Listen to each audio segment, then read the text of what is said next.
York has issued a special marine warning for New York Harbor until 8:45 p.m. At 7:51 p.m., National Weather Service Doppler radar indicated a thunderstorm, producing strong winds over 35 knots and large hail 3 nautical miles west of Upper New York Harbor, moving southeast at 10 knots.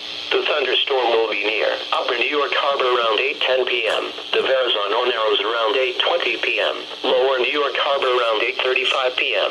Rockaway Inlet around 8:45 p.m. Repeating, a special marine warning has been issued until 8:45 p.m. for the following marine location: New York Harbor.